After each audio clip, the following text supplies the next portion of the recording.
Welcome to the Story Vault, where every tale is unlocked. From myths and legends to horror, fantasy life stories, and real events. Every story has a place here. Now, I open the vault and begin today's story.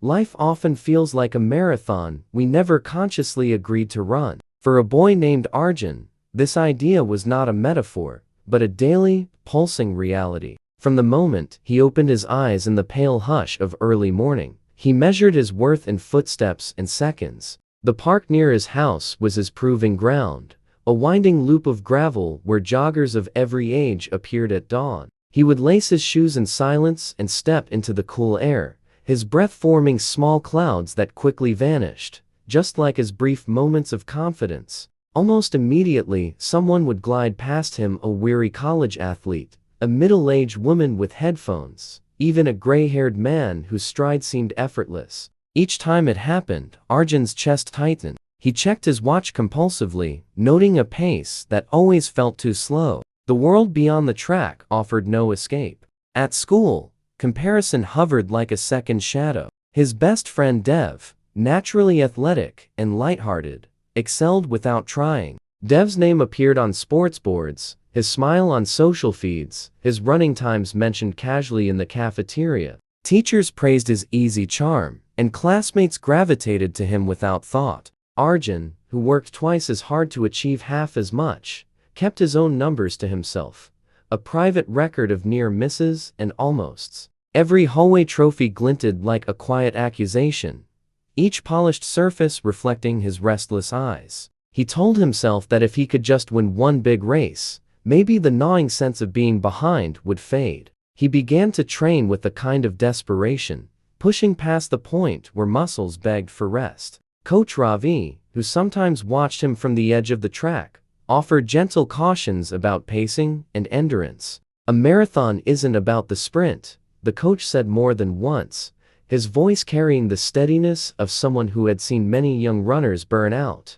But Arjun heard only the roar of an imaginary crowd waiting for a victor. To him, the coach's words felt like polite discouragement, as if adults were always ready to lower expectations rather than raise them. When his legs ached and lungs burned, he told himself it was proof of commitment. He wore his exhaustion like a secret badge of honor, even as it hollowed him. Evenings at home gave him little relief. His mother Mira filled the kitchen with the warm scent of cumin and cardamom, speaking about her day at the bookstore, but Arjun barely listened. He nodded at the right moments while replaying split times in his head. His grandfather, once a long-distance runner, told stories of races where the clock meant less than the journey itself. "The track doesn't care who finishes first," the old man would say with a knowing smile, leaning back in his chair as if the truth required space. Arjun smiled back out of politeness, but inside, he clung to the belief that finishing first was the only way to be enough.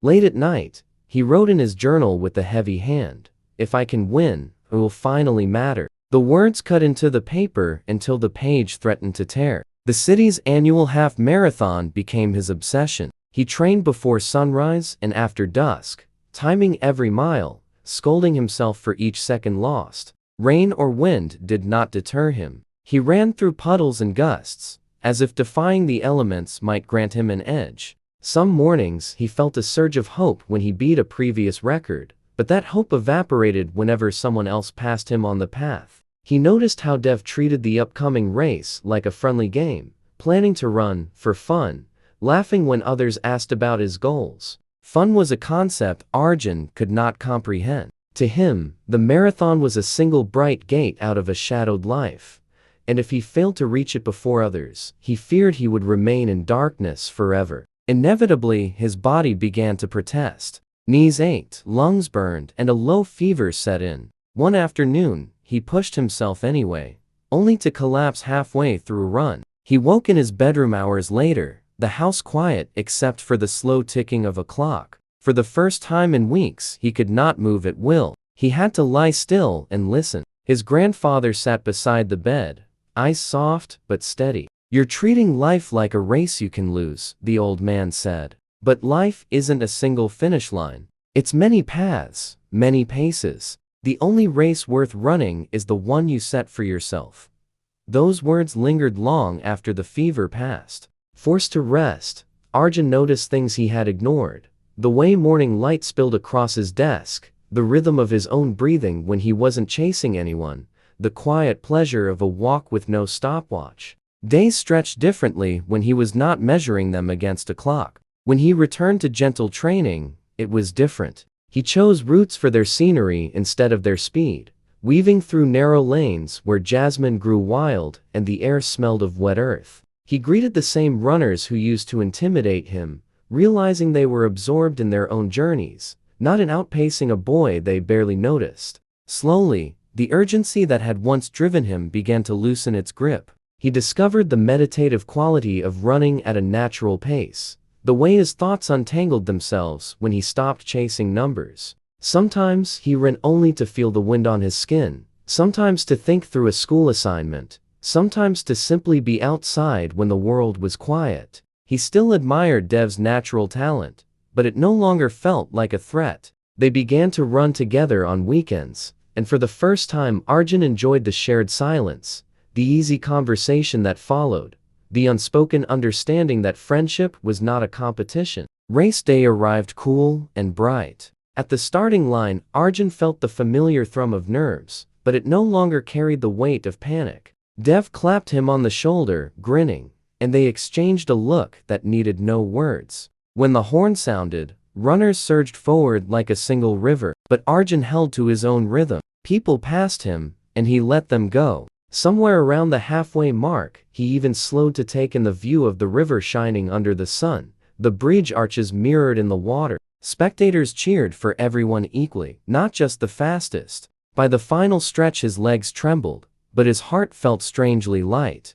When he crossed the finish line, the clock displayed a time slower than any he had once dreamed of. Yet he smiled, wide and genuine. His mother waved from the crowd. His grandfather lifted a proud hand. Dev was already resting on the grass, but he met Arjun's eyes with warmth, not triumph. For the first time, Arjun understood that arriving later did not mean arriving lesser. The destination he had reached was not a number or a medal, but a quiet, steady truth.